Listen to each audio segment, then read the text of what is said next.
بسم اللہ الرحمن الرحیم۔ سورہ اخلاص قرآن پاک کی 112ویں صورت ہے، مکی صورت ہے۔ سورہ اخلاص کا نام محض نام ہی نہیں بلکہ اس کا مضمون کا عنوان بھی یہی ہے، کیونکہ اس میں خالصتاً توحید کو بیان کیا گیا ہے۔ جو شخص اس کے پیغام کو سمجھ کر ایمان لے آیا وہ شرک سے بچ گیا۔ عکرمہ رضی اللہ عنہ نے ابن عباس سے روایت کی ہے کہ یہودیوں کا ایک گروہ رسول اللہ صلی اللہ علیہ وسلم کی خدمت میں حاضر ہوا اور انہوں نے رسول اللہ صلی اللہ علیہ وسلم سے پوچھا کہ اے محمد، ہمیں بتائیے کہ آپ کا رب کیسا ہے جس نے آپ کو بھیجا ہے۔ اس پر اللہ تعالیٰ نے یہ سورہ مبارکہ نازل فرمائی۔ متعدد روایت میں یہ بات ملتی ہے۔ مشرکین مکہ خود اپنے بنائے ہوئے پتھروں، لکڑی، سونے چاندی کے بتوں کو پوجا کرتے تھے۔ دیوی دیوتاؤں کی باقاعدہ نسل چلتی تھی۔ کوئی دیوی بے شوہر نہ تھی اور کوئی دیوتا بے زوج نہ تھا، حتیٰ کہ ان کے کھانے پینے کی اشیاء فراہمی کا انتظام ان کے پرستار کیا کرتے تھے۔ مشرکین کی ایک بڑی تعداد اس بات کو مانتی تھی کہ خدا انسانی شکل میں ظہور کرتا ہے اور کچھ لوگ اس کے اوتار ہوتے ہیں۔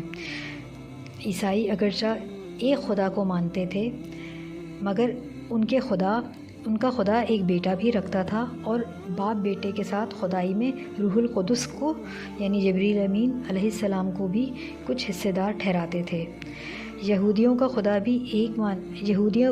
بھی خدا کو ایک ماننے کا دعویٰ کرتے تھے مگر ان کا خدا انسانی صفات سے خالی نہ تھا۔ وہ ایک عدد بیٹے عزیر علیہ السلام کا باپ بھی تھا، ٹہلتا بھی تھا اور اپنے بندوں سے کشتی بھی لڑتا تھا۔ ان کے علاوہ مجوسی آتش پرست تھے اور صابی ستارہ پرست تھے۔ قرآن کریم کے لفظ عہد کا ترجمہ کرنے کی کوشش کی گئی ہے، لیکن صرف ایک لفظ اس لفظ کے پورے معنی کو ظاہر نہیں کرتا۔ ہر لحاظ سے ایک ہونے کا مطلب ہے کہ اس کی ذات اسی طرح کی ہے کہ اس کے نہ اجزاء ہیں، نہ حصے ہیں اور نہ اس کی صفات اور کسی اور میں پائی جاتی ہیں۔ وہ اپنی ذات میں بھی یکتا ہے اور اپنی صفات میں بھی۔ اسی طرح سے قرآن مجید کے لفظ الصمد کا ترجمہ بھی اردو کے کسی ایک لفظ کے برابر نہیں ہو سکتا۔ لغوی معنوں میں اس کی بے انتہا وسعت ہے، جس کو 2-3 لفظوں میں یا جملوں میں نہیں سمویا جا سکتا۔ حضرت علی کے مطابق صمد وہ ہے جس سے بالا تر کوئی نہ ہو۔ حضرت عبداللہ بن مسعود رضی اللہ عنہ کے مطابق وہ سردار جس کی قیادت کامل ہو اور انتہا کو پہنچی ہو۔ حضرت ابن عباس رضی اللہ عنہ کا ایک قول ہے کہ صمد وہ ہے جس کی طرف لوگ کسی بلا یا مصیبت کے نازل ہونے کے بعد مدد کے لیے رجوع کرتے ہیں۔ حضرت ابو ہریرہ رضی اللہ عنہ کہتے ہیں وہ جو سب سے بے نیاز ہو اور سب اسی کے محتاج ہوں۔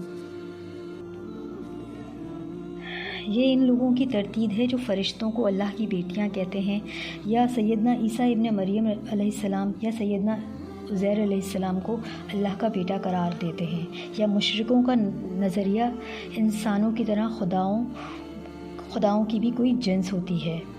اسی طرح قرآن کریم کے لفظ کفواً کا ترجمہ کرنے کی کوشش کی گئی ہے کہ بے نظیر، ہم رتبہ، مساوی۔ بس اس آیت کا مطلب یہ ہے کہ ساری کائنات میں کوئی نہیں ہے جو کبھی تھا نہ کبھی ہو سکتا ہے جو اللہ کے مانند یا اس کے ہم مرتبہ ہو، جو اس کے افعال و اختیارات و صفات میں کسی بھی درجے میں متشابہت رکھتا ہو۔ وآخر دعوانا ان الحمد للہ رب العالمین۔